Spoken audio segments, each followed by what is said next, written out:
अस्सलाम वालेकुम वरहमतुल्लाहि वबरकातुहू। कमवारी साली। उस छोटे से कारखाने का मैं छोटा सा सेठ हूँ, जहाँ 10 मशीनें हैं। आप देख रहे हैं कि 9 कारीगर काम कर रहे हैं, जबकि एक मशीन बंद है। उस पर कोई वर्कर नहीं है। मैंने जरूरत कारीगर का बोर्ड लगा रखा था, जिसके नतीजे में एक मजदूर बिलाखर धक्के खाता हुआ आन पहुंचा। क्या नाम है आपका? जी, उमर। अल्लाह ताला उम्र दराज करे। कहाँ रहते हो? पिछली गली में। वेल, अपना मकान है? अपना भी हो जाएगा। मतलब अभी ससुराल में रहता हूँ। ओह, वेरी नाइस। उसने समझा मैं तंज कर रहा हूँ। जल्दी से वजाहत करने लगा। दरअसल ससुराल में कोई है नहीं। एक बूढ़ी बीमार सास है और बस एक कंवारी साली। वो खामोश हो गया और मैं कुछ सोचने लगा। कुछ देर तक मैंने सोचा। कुछ देर तक सोचने के बाद मैंने फिर सोचा और अपनी ही सोच पर चौंक गया। मेरा ज़हन अपने कारखाने की बंद मशीन से होता हुआ दूर कहीं निकल गया और मैंने सोचा, एक अदद साली, वो भी कंवारी। कंवारेपन का अपना एक इम्तियाज होता है, एक अपनी ही मस्ती होती है, एक अलग ही दुनिया जिसमें ख्वाब ही ख्वाब होते हैं। ये गर्मियों के दिन थे और कराची की गर्मी आजकल रहम खाने पर आमादा नहीं थी। मगर जाने कहां से एक ठंडी हवा का झोंका चला आया, जिसमें रिश्तों की महक थी। वो कंवारी उम्र के घर में कितना चुलबुलाती होगी, कितना शोर करती होगी, कितना हंसाती होगी सबको अपनी शोक शंग अदाओं से। दिल मोह लेती होगी, शरारतों से उसका अंग अंग भरा होगा। कभी चाय में खूब सारे नमक मिलाकर लाती होगी और बड़ी संजीदगी से कहती होगी, उमर भाई, आज तो आपके लिए स्पेशल चाय लाई हूं, पीकर देखें और बताएं क्या इनाम देंगे। और जब उमर चाय की पहली चुस्की लगाता होगा तो भागकर दूर खड़ी हो जाती होगी और हंस हंस कर बुरा हाल कर लेती होगी अपना। उमर चप्पल उठाकर कहता होगा, आ तुझे इनाम देता हूं। और जब वो मारने को दौड़ता होगा तो उसकी बीवी बीच में आ जाती होगी, जाने दीजिए ना, बच्ची है। 15 साल बाद रिश्तों की महक ने मुझे बेकरार कर दिया। सर उठाकर देखा तो उमर जा चुका था। शायद मैंने ही कहा हो कि वो मशीन पर जाकर काम करे, क्योंकि मेरे ऑफिस की खिड़की से वो काम करता नजर आ रहा था। कभी मेरे आगे पीछे भी इस तरह के रिश्ते होते थे। मासूम रिश्ते, शरारती रिश्ते, लाउबाली रिश्ते, आंख मचोली याली, अलान मोहब्बत जताने वाले रिश्ते। मगर फिर एक दिन किसी बात पर दिल टूट गया और मैंने हर एक से मिलना जुलना तर्क कर दिया। काम काम और सिर्फ काम। मैंने काम को अपना ओढ़ना बछोना बना लिया था। रात को घर जाता, बीवी खाना देती तो उससे भी मशीनों की बातें करता रहता। मेरी बीवी सायरा कहती, आज फलां के घर चलो ना, वो लोग कितना बुलाते हैं, कितना पूछते हैं हमें। जवाब मिलता, मैं चलती मशीनों के साथ मशीन बन चुका हूँ और मशीन सिर्फ प्रोडक्शन देती है, रिश्ते नहीं निभाती। सायरा कुछ मायूस सी होकर चुप कर जाती। इससे ज्यादा वो क्या करती। कारखाने में अब मजीद किसी कारीगर की जरूरत नहीं थी। जरूरत कारीगर का बोर्ड हटा दिया गया। ताहम उस दिन के बाद कुछ दूसरी जरूरतें अपना सर उठाने लगी। यूं कब तक मैं तमाम अजीजों, दोस्तों, रिश्तेदारों से मुंह मोड़े बैठा रहूंगा। ये सवाल खुद से बार बार करता रहा। दूसरे दिन उमर देर से काम पर आया। कहने लगा आंख नहीं खुली और घरवाली ने भी नहीं जगाया। मैंने कहा अपना घर दिखा दो, मैं खुद तुम्हें जगाने आ जाया करूंगा। दूसरे दिन सुबह मैं उमर के दरवाजे पर था। दस्तक के जवाब में एक औरत ने सर निकाला। जी, उमर को भेजो, मैंने कहा और फौरन ही उसके चेहरे पर कोई खूबसूरती तलाश करने की कोशिश की। उमर नहीं है। साथ ही दरवाजा दर से बंद हो गया। कोशिश भी नाकाम गई। कहीं कोई खूबसूरती की झलक ना मिली। कैल्शियम की कमी वाला चेहरा मुरझाया मुरझाया सा था। गुर्बत और रुखसारों पर जाइयां अमूमन इकट्ठी ही पाई जाती हैं।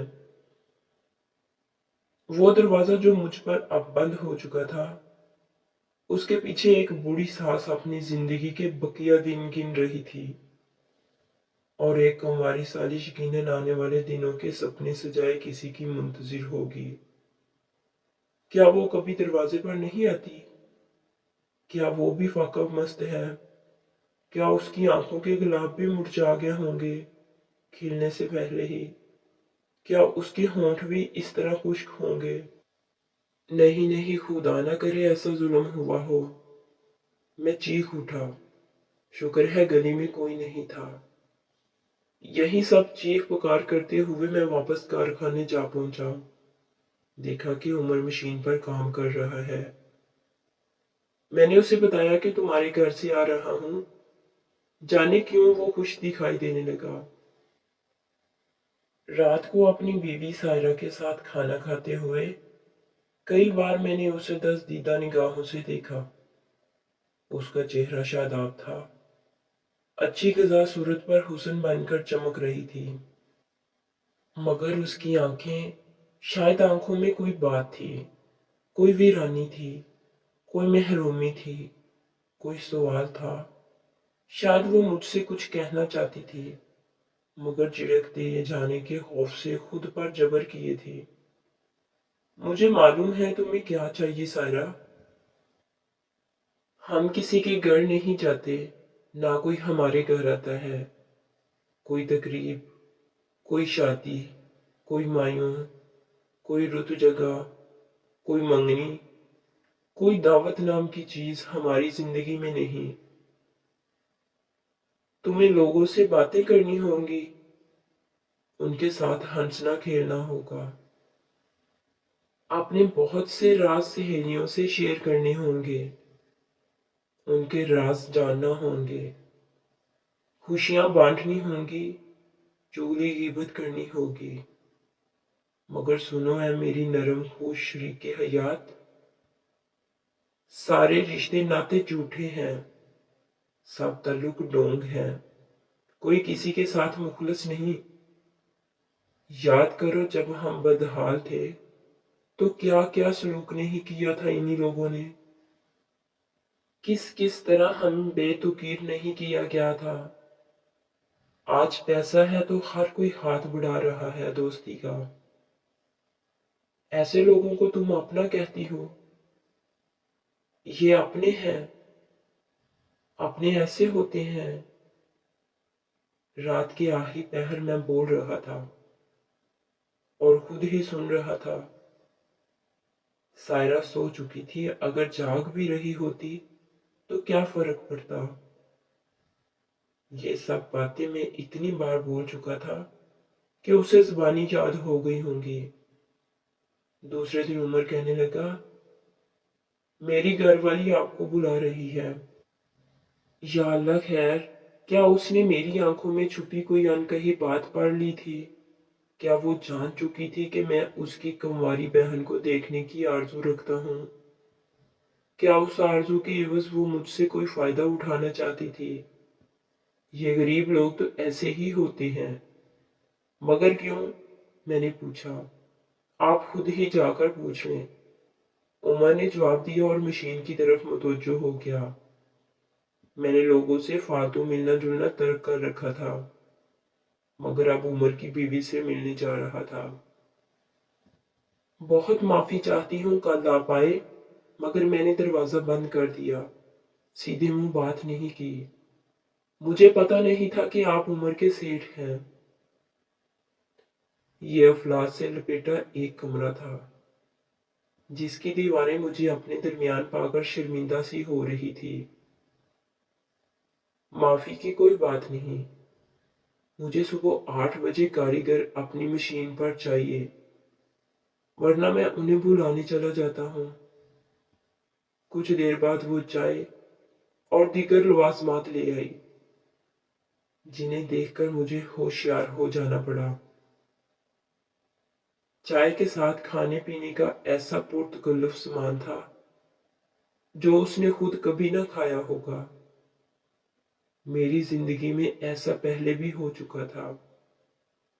میں جانتا تھا کہ اس کے بدلے وہ کیا چاہے گی، یہی کہ عمر کو اس ماہ کی تنخواہ ایڈوانس میں دے دو، بہت مہربانی ہوگی وغیرہ وغیرہ۔ نا مہربانی کا خول چڑھا کر میں نے صرف چائے کا کپ اٹھایا اور کہا، یہ سب لے جاؤ۔ وہ منت خوشامد کرنے لگی۔ میں نے کہا، اگر زیادہ اصرار کیا تو چائے بھی نہیں پیوں گا۔ میری سرد مہری دیکھ کر وہ بہت سٹ پٹائی۔ اسے کیا پتا کہ کتنے کاریگر مجھ سے پیسے لے کر بھاگ چکے ہیں۔ اب میں کسی کو ایک پائی بھی نہیں دیتا، اور پھر یہاں وہ سالی بھی تو نظر نہیں آ رہی تھی، جانے کہاں چھپا کے رکھا گیا تھا اسے۔ پتا نہیں وہ ہے بھی یا نہیں، کیا پتا وہ صرف ایک خیالی کردار ہو اور محض دل کو خوش رکھنے کے لیے گڑھ لیا گیا ہو۔ بقول غالب، دل کے خوش رکھنے کو سالی کا خیال اچھا ہے۔ چائے اچھی تھی مگر میں کچھ بد مزہ سا ہو کر اٹھا۔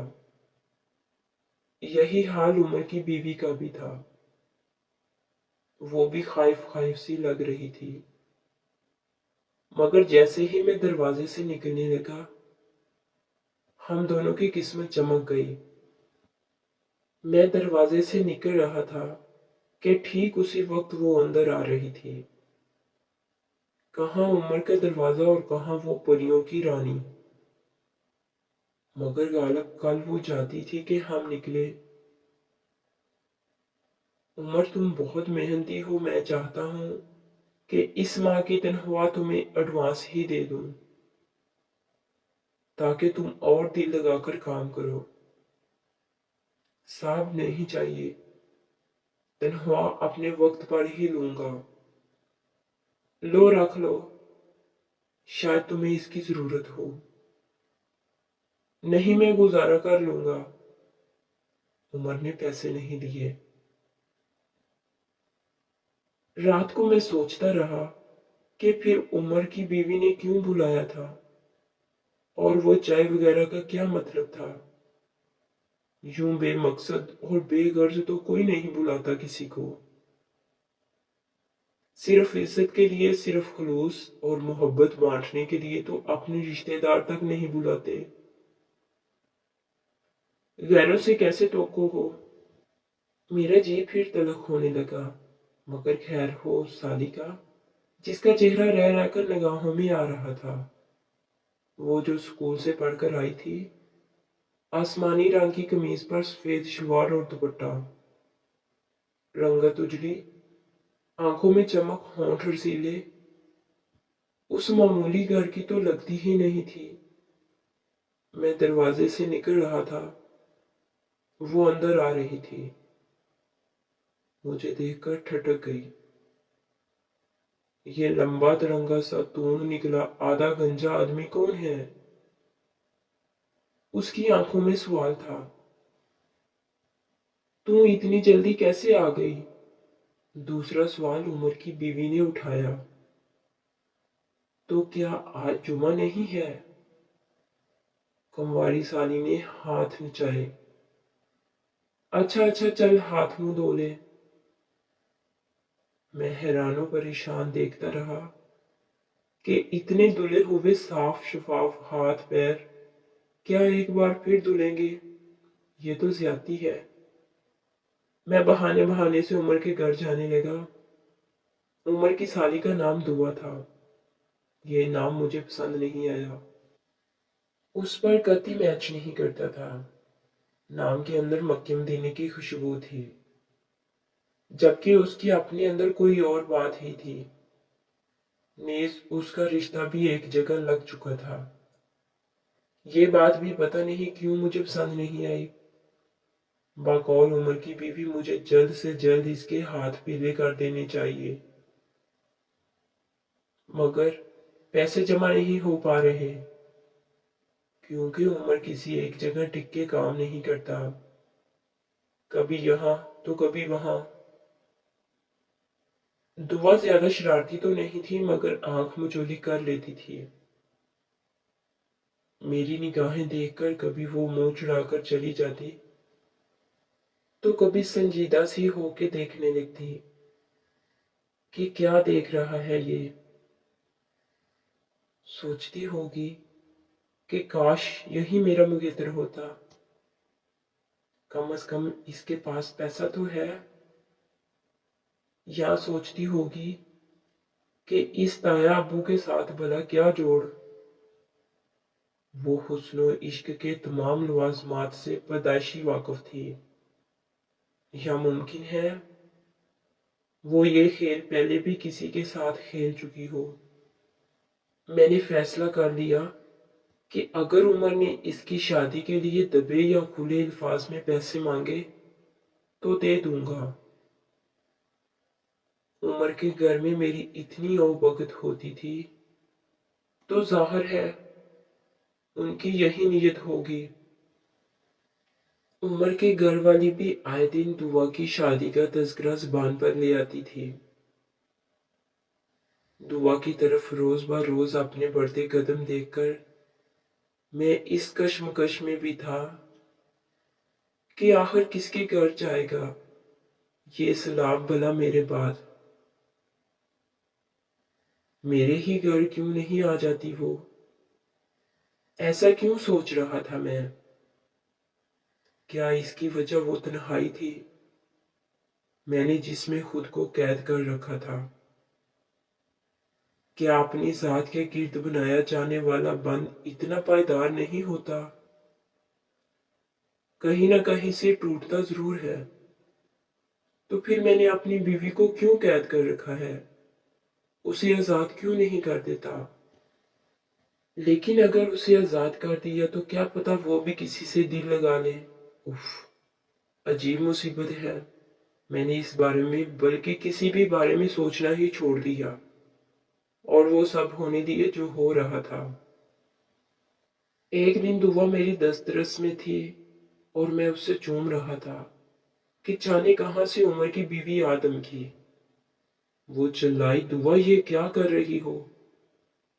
हालांकि कर तो मैं रहा था, मगर दुआ मुजरमाना खामोशी के साथ एक लफ्ज कहे बिना वहां से चली गई।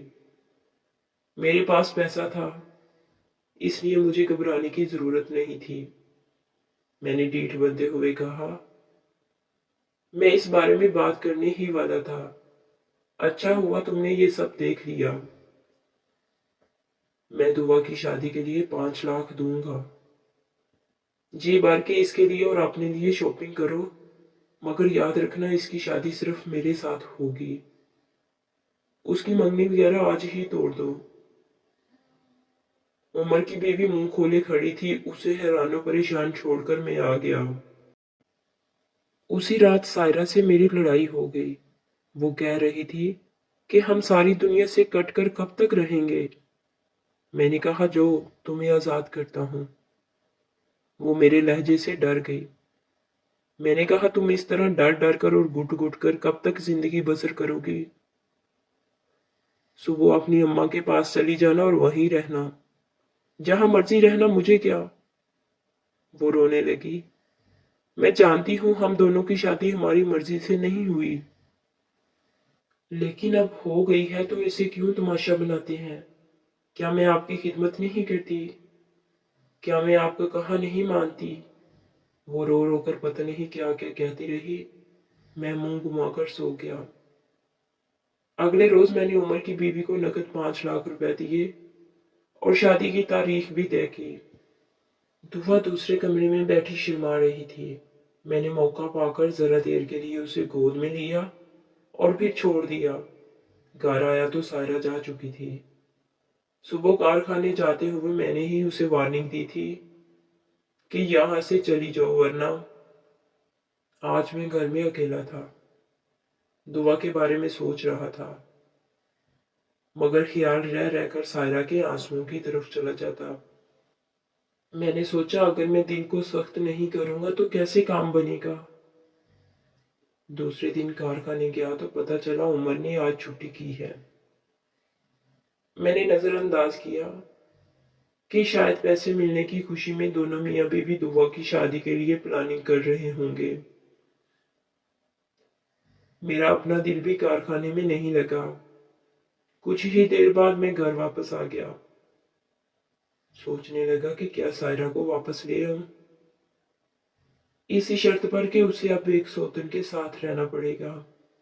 मगर क्या वो मान जाएगी? इसी अधेड़पन में शाम हो गई। फिर एक ऐसा वाकया हो गया जो नहीं होना चाहिए था। सायरा की बहन मायरा मुझे मनाने चली आई। कितने बरस बाद उसे देख रहा था। उसकी लुटी पटी जवानी, बेनूर आंखें और सता हुआ चेहरा देखकर मुझे दिली खुशी हुई। ये उम्र की नहीं, मेरी अपनी सारी थी जो कुंवारी न रही थी। मैंने कहा एक वक्त था जब तुमने मुझे गरीब और बेवकूफ जानकर जुटलाया था। आज देखो तुम कितनी बेवकूफ हो मेरे सामने। उसने मेरे सामने हाथ जोड़ दिए। बोली तुम जीते मैं हारी, जो चाहे सजा दो, मगर खुदा के लिए मेरी बहन का घर बर्बाद मत करो। मैं उसकी तरफ देख रहा था। मैंने कहा और जो मेरा घर बर्बाद हुआ उसका क्या? काश तुम मुझे समझा सको कि तुम्हारा घर किस तरह बर्बाद हुआ। क्या तुम्हारी घरवाली ने तुमसे बेवफाई की? क्या वो तुम्हें छोड़कर किसी और के साथ चली गई? क्या वो तुमसे प्यार नहीं करती थी? तुम उसकी नहीं अपनी बात करो। मैंने बुरा मनाते हुए उसे टोका। मैं अपनी क्या बात करूं? तुम्हारी साली थी, खुद को आधी घरवाली समझकर तुमसे हंसी मजाक कर लेती थी और बस। मगर तुम तो संजीदा ही हो गए। अपनी वाइफ को नजरअंदाज करके मुझे चाहने लगे। मेरी तस्वीर बटुए में रखकर घूमने लगे। सोचो ये कैसा पागलपन था। वो बोल रही थी, मेरी खिताएं गनवा रही थी, मगर मैं उसे छोड़कर अपने 15 साल पहले के पागलपन को सोचने लगा। उस वक्त वो दुनिया की खूबसूरत तरीन लड़की थी, अदाओं और शरारतों से लेस, हर वक्त तंग करने पर आमादा। और फिर उसने इतना तंग किया, इतना तंग किया कि मैं उस पर जी जान से फिदा हो गया। बुरी तरह मार मिटा उस पे। वो मेरी खताएं गिनवा रही थी। 15 साल बाद उसकी आंखों में वो हसीन डोरे न रहे थे। गालों के गुलाब मुरझा चुके थे। होठों का रस फीका पड़ चुका था। मगर एकदम से मुझे कोई दौरा पड़ा और मुझे लगा कि मैं आज भी उससे उतनी ही मोहब्बत करता हूँ। वो मोहब्बत कभी मेरे दिल से गई ही नहीं थी। वो आज भी मेरे लिए उतनी ही अहम है जितनी कल थी। मैं ये सब सिर्फ सोच रहा था, मगर जाने कैसे उसने ये सारे अल्फाज सुन लिए। बोली तुम कभी नहीं सुधरोगे, मैं जा रही हूं। अगर तुम्हें मुझसे मोहब्बत है तो मेरी बहन को तलाक मत देना, वरना मेरा मरा हुआ मुंह देखोगी। वो चली गई। एक बार फिर मुझे छोड़कर चली गई। मुझे गुस्सा आ गया। मैं नफरत से चीखा, जाओ, आइंदा कभी मत आना और ना ही अपनी बहन को इधर भेजना। मैं दुआ से शादी करने वाला हूँ। वो तुमसे 1000 गुना अच्छी है। अगले रोज मैं कारखाने की बजाय सीधा दुआ के घर गया तो देखा कि वहां ताला लगा है। دعا اور اس کے گھر والے ماں سازو سامان اور میرے 5 لاکھ روپے سمیت غائب ہو چکے تھے۔ میں نے بہت شور مچایا۔ پاس پڑوس سے پوچھا کہ یہ لوگ کہاں گئے، ان کا تو اپنا گھر تھا۔ وہاں کے لوگوں نے بتایا کہ ایسا ہرگز نہیں ہے، وہ لوگ تو محض کرایہ دار تھے، گھر خالی کر کے اب کسی دوسری جگہ جا چکے ہیں، اور جانے کہاں گئے ہیں ہمیں نہیں پتا۔ 5 لاکھ سے زیادہ دعا کی بے وفائی کا نقصان سینے پہ سجائے میں گھر واپس آ گیا۔ ایسا میرے ساتھ ہی کیوں ہوتا ہے؟ پہلی بار مرد ہونے کے باوجود میں رو پڑا۔ میرا کمرہ خالی تھا، وہاں نہ سائرہ تھی نہ ہی مائرہ۔ چنانچہ مجھے کسی نے دلاسا نہ دیا اور میں جی بھر کے روتا رہا۔ اگلے روز کارخانے گیا تو میرا سپروائزر کاریگر کی ضرورت ہے کا بورڈ لگانے کی تیاری کر رہا تھا۔ اسے بھی معلوم ہو چکا تھا کہ عمر کام چھوڑ کے جا چکا ہے۔ میں اس چھوٹے سے کارخانے کا چھوٹا سا سیٹ ہوں۔ آپ دیکھ رہے ہیں کہ یہاں 10 مشینیں ہیں، 9 مشینوں پر کاریگر کام کر رہے ہیں جبکہ ایک بند ہے۔ میں نے سپروائزر سے کہا، اس مشین کو بند ہی رہنے دو، مت لگاؤ یہ بورڈ۔ وہ میری بات نہیں سمجھا، پوچھنے لگا کیوں؟ میں نے کہا، بھائی وہ کارخانہ ہو یا زندگی کا کوئی شاخسانہ، اس میں ایک نہ ایک چیز ہمیشہ کم ہی رہتی ہے، ہمیں اس کمی کو قبول کر لینا چاہیے۔ جاؤ بقیہ 9 مشینوں کا خیال رکھو اور 10ویں کو بھول جاؤ۔